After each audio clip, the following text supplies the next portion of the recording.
Businesses across Philly were looted and ransacked. And tonight, the search is still on for many of the people responsible. And businesses, they're still trying to pick up the pieces. But there is concern that long-term, some businesses may not stick it out and stay. Newly released video capturing the looting of Sunray Pharmacy in West Philly, following a judge's decision last month to drop all charges against the former Philly cop who shot and killed Eddie Irizarry. And when you have opportunists that take advantage of a protest and come out here and smash up and try to grab something and loot these stores, it makes it hard for everybody. Jabari Jones is with the West Philadelphia Corridor Collaborative. He watched the video showing person after person looting in the aisles and in the pharmacy. Philadelphia police also released 2 other videos of incidents that happened September 26th in North Philly.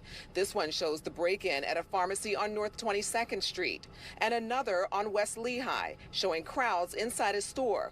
One person wearing a shirt, ironically with the slogan, "It's a Philly thing." In just another day in the city of brotherly love, Philadelphia. Before we dive into this video, don't forget to like, subscribe, and if you could please share to get it out there. In just a complete free-for-all, and this happened in multiple places. Pharmacies, Rite Aid was something that's very similar to a Walgreens. And let me ask you, what are you honestly gonna get from a Walgreens? Anything of, substance, say, if you're gonna steal it. I know they got some liquor there, you got some cigarettes.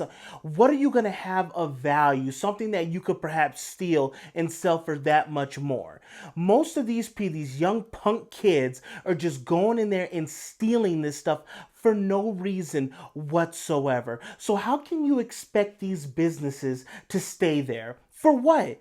What are you guys gonna do? Put a patrol car on every single corner in front of every single business 24 hours a day, 7 days a week? The reason that this partakes in, say, San Francisco and Detroit and Philly and all these places in Chicago is because there is no accountability. Even if they do arrest some of these individuals, they're out the very next day, if not the same day. And that's why all this stuff keeps happening. Oh, they're just kids. They were just out and about. You don't remember when you were a kid and you knocked over a 7-Eleven. That's the whole mentality of these places. Then you'll hear stuff like this. Advocacy. We've been really tough on the police department. We've been tough on the DA. We've been tough on the city and telling them that this is not acceptable and we demand better for our community. We're crying out for change with the DAs and the leadership. You elect these people. You line up to vote for them. They tell you what they're about. They tell you we're about defunding the police. They tell you they're about sanctuary cities, and you line up and you vote for them. Once again, I would love a disclaimer. He should put who he voted for and then make the comment. I wonder if he went out and voted, being this is in Philadelphia, right in Pennsylvania. I wonder if he even voted for the amazing John Fetterman. How many yachts can they need, to water ski behind it? It's just crazy. I wonder if he did that.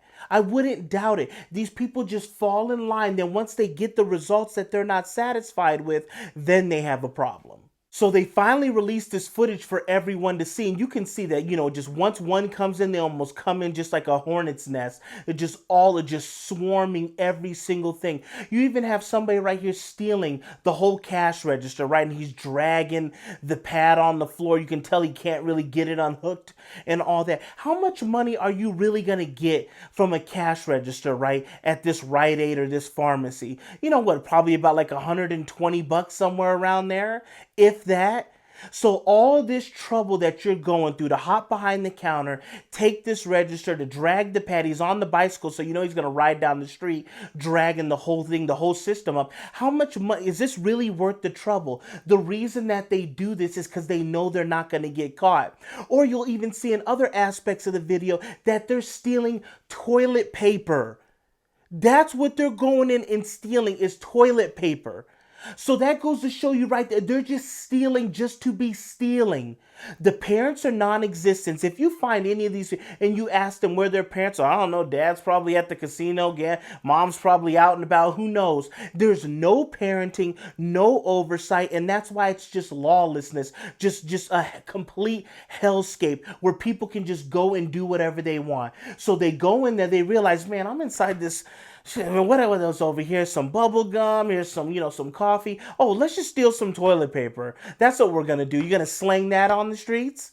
Remember a couple years ago, right? The toilet paper might have been worth a fortune, right? No, but hypothetically, what are you going to do with all this? What are you going to do with the toilet paper? That's how just ignorant this whole situation is that they tear up this thing. So at the end of the day, all these places leave, then what?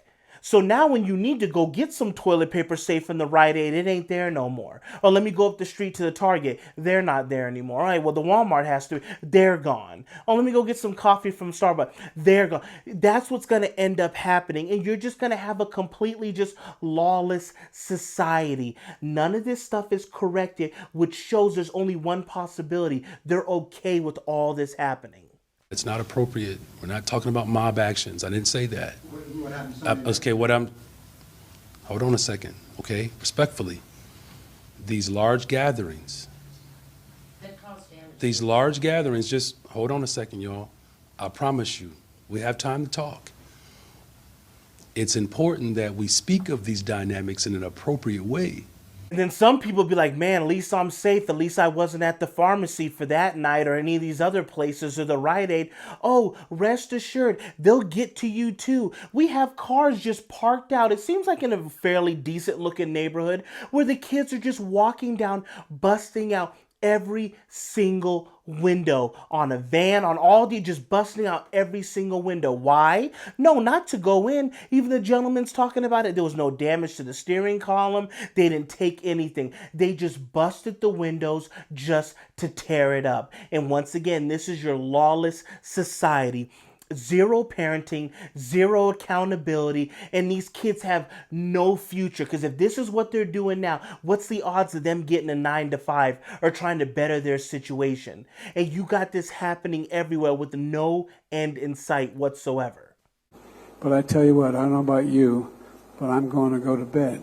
And like I said, everybody's focus was going on overseas and all this other stuff that's going on around the world, right? And nobody is focusing on this. Watch, just let the years roll by and see how these inner cities, all these places look.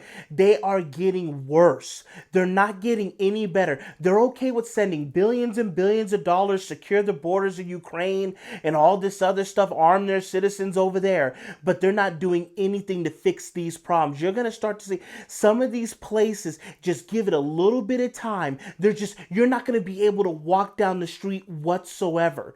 It's going to be a complete ghost town full of drug addicts and people shooting and looting whatever businesses are crazy enough to stay there. And that's what's going to happen. And they're going to deteriorate. And guess where the people are going to go that voted for these crazy policies? They'll be coming to a town near you to bring all their beliefs and their votings and their traditions right to a city near you. That's the thing that kills me. These people vote for this stuff, the city gets mangled, they leave, and then they go vote for the same things in another state. And it's just a revolving door. Like, I just don't even know how this even, the leadership is so trash and just people are just so just delirious that it's just going to continue on.